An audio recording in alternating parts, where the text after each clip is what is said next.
I've invested $119,776 exactly into top speaking coaches like Myron Golden, Pete Vargas, Pat Quinn, and Michael Hague. And what I learned helped me generate over $33 million in sales for my online business. Now, I'm gonna share 5 lessons that work for webinars, stage selling, sales presentations, social media, anything where you're trying to communicate value. And actually, lesson number 5 helped me make over $800,000 in sales in just 3 days with no sales calls. Because I hate sales teams. The first lesson is you have to make things far more simple than you think, so simple that it makes you uncomfortable. Now, I know what you're thinking, but Dan, won't I sound dumb? Well, let me show you how simplicity helped me make over $250,000 in just 3 hours. So years ago, I got asked to speak at this event, the same event where a guy named Myron Golden was speaking at.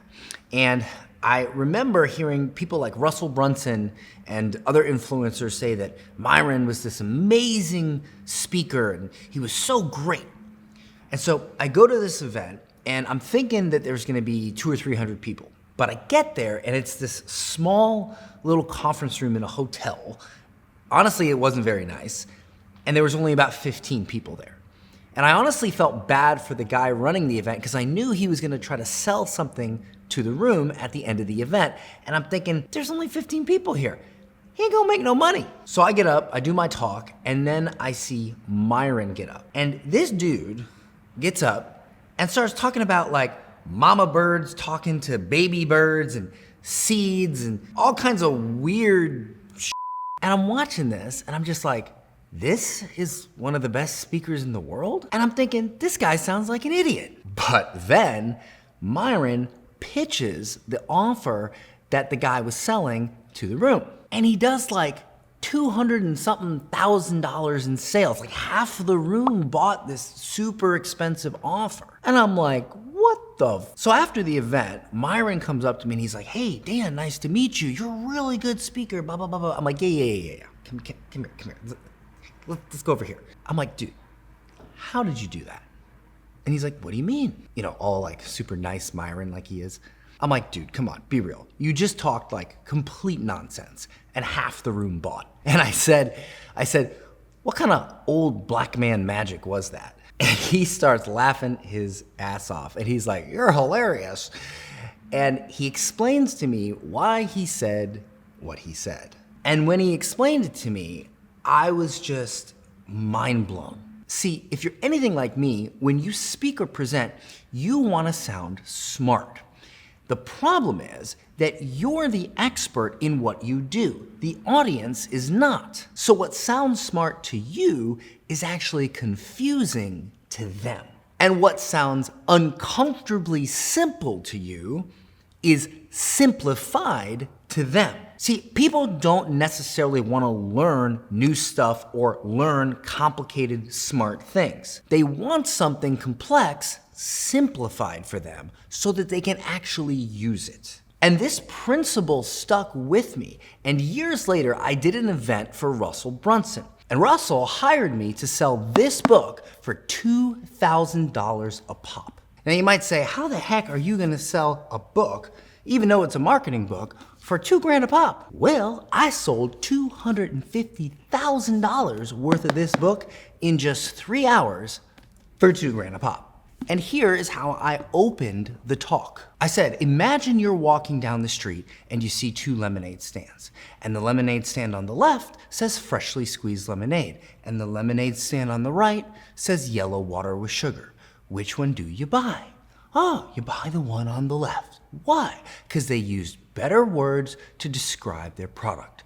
People don't buy good products, they buy good sounding products. Now, that analogy in my brain sounds dumb as shit. Every time I hear myself say it, I want to peel my face off, stick it against the wall, and watch my face slide down the wall. I hate it with every fiber of my being. It's the dumbest thing I've ever said out of my mouth. Yet, when I say it, people get it, and they buy. That's because most people do not understand copywriting like a professional copywriter. And this book is on copywriting. So I had to get over my ego in order to share something simplified so that I could sell $250,000 worth of a $2,000 friggin' book. And the lesson here is don't let your ego get in the way of your influence. If what you're saying doesn't make you uncomfortable with its simplicity, it's not simple enough. The second lesson is the first 5 seconds determine if people listen to anything else you say. Now, if you think that's an exaggeration, let me show you the science behind it. So one of my private clients, Lisa Hugo, explains this perfectly. See, she's an expert in communication for executives. And she talks a lot about the first 5 seconds of a boardroom meeting. And she says what you say in the first 5 seconds either creates attention or assumption. If that first thing makes people curious, then they want to hear more. Now you have their attention. But if that first thing you say creates a judgment, they make an assumption. So everything you say after that is simply fighting an assumption, the thing they already made up their mind about. And that is a losing battle. Now in marketing, you might know this as a hook. But the truth is, I've never heard a good definition of what a hook actually is. And so I'm gonna give you what I believe to be the best definition you will ever hear in your entire life. A hook is something people read or see that creates burning questions in their mind that they cannot stand to leave unanswered. Thus, they keep watching. So for instance, you're still watching right now. That's because at the beginning of this video, I said I spent nearly $120,000 on the top speaking coaches in the world. And I turned that into $33 million in sales. And I'm gonna share my 5 top lessons. So you're thinking, what are the 5 top lessons? Do they apply to me? Can I use these now? And in order to get these questions answered, all you have to do is invest a few minutes of time into watching this video, which, by the fact that you're still watching, you're more than willing to do. However, if my hook did not create those burning questions, you wouldn't still be watching. So the principle here is a hook creates questions in your audience's mind that they cannot stand to leave unanswered. That's how you create a hook. So lesson number 3 is that your audience does not care about you. They care about them. Now that may sound harsh, but when I realized this, it doubled my sales. So think about it this way. Imagine you're in your kitchen and you want to cook spaghetti and meatballs. Do you go into your cupboard and grab the pasta, grab the red sauce, grab the meat, and then grab oranges and sugar and cinnamon and chocolate just because it's in your kitchen?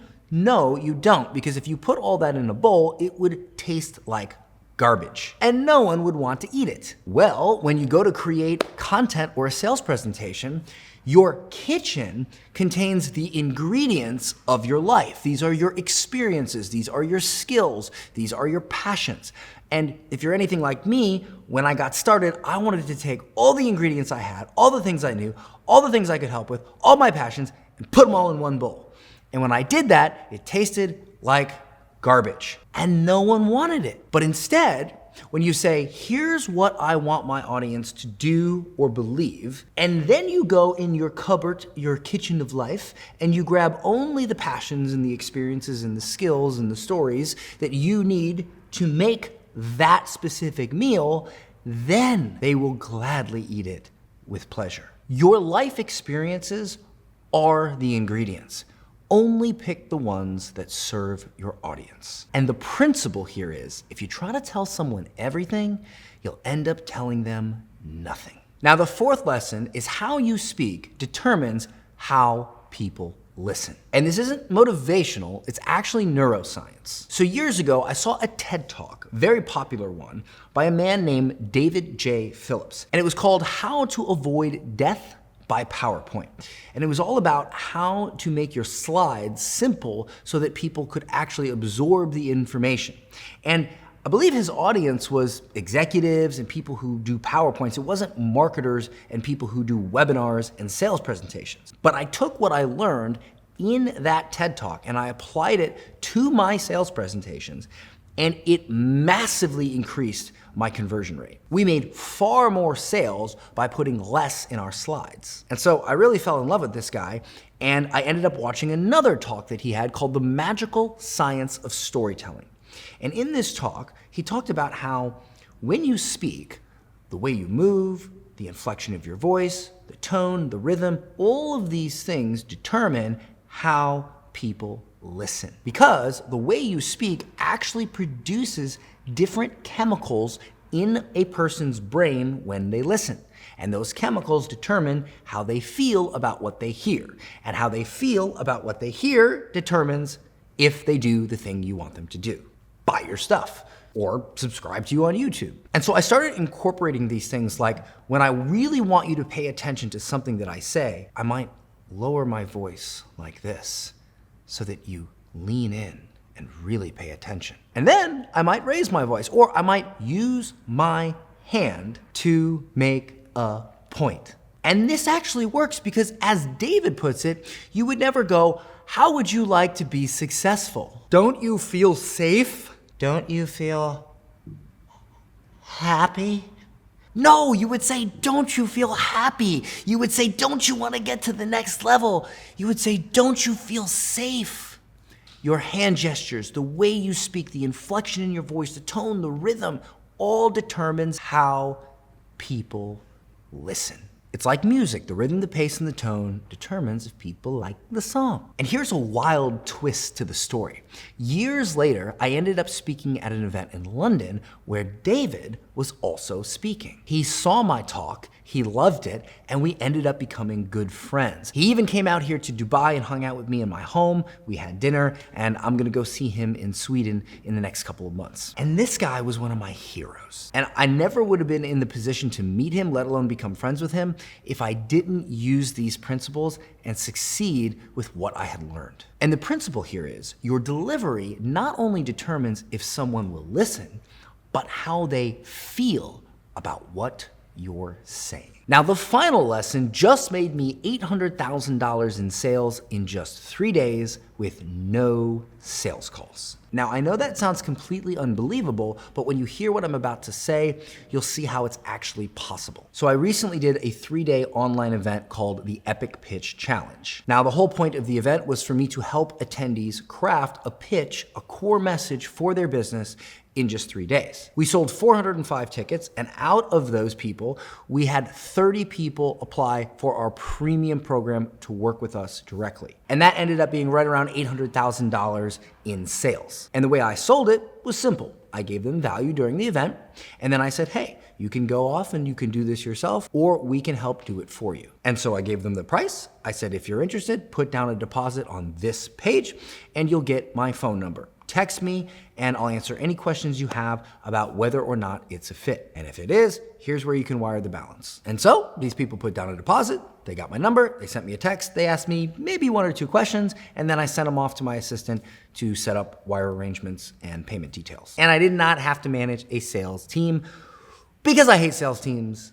They suck. Now, the reason I was able to make such a premium sale so easily is because I focused the event around one thing, one core belief. Now, I used to not do this. I used to try to cram so many points and so many things into one talk. But then I read the book, The One Thing, which talks about how you get extraordinary results by focusing on just one thing. And then when I hired Pat Quinn as a mentor, he taught me the I believe statement. And how it works is, at the beginning of your talk, you share a story that illustrates one core belief. And then you say, "My name is Dan Henry, and I believe blank." And blank is your core belief. And everything else you share in your talk simply supports that core belief. And so how I opened my talk was I shared the story of how I made a ton of horrible financial decisions, like being sued by the IRS for $250,000, losing $1 million in one bad, stupid investment, being dumb enough to spend $2 million cash on a yacht, which is a terrible investment, all the way down to just dumb stuff I did when I was broke and poor that made me broker and poorer. And then I shared how I created a single sales presentation that completely erased all of those horrible financial decisions. After I shared that story, I then said, "My name is Dan Henry, and I believe that one good sales presentation can erase all the horrible financial decisions you've ever made." After I said that, everything else in the event taught them how that one belief is true. And at the end of the event, we did $800,000 in sales with no sales calls, because I focused on one simple belief. And the principle is, If you want people to believe, make them believe one thing. Now, if you want to see these principles in action, I have two amazing resources for you. First, you can grab my Tony Robbins Pitch Breakdown, where I analyze one of the world's best influencers and how Tony sells what he does. It's totally free, and you can find a link to download in the description. And second, you can check out my best YouTube video where I share my framework for creating winning sales presentations. You can also find that link in the description. Don't forget to subscribe, and I'll see you in the next one.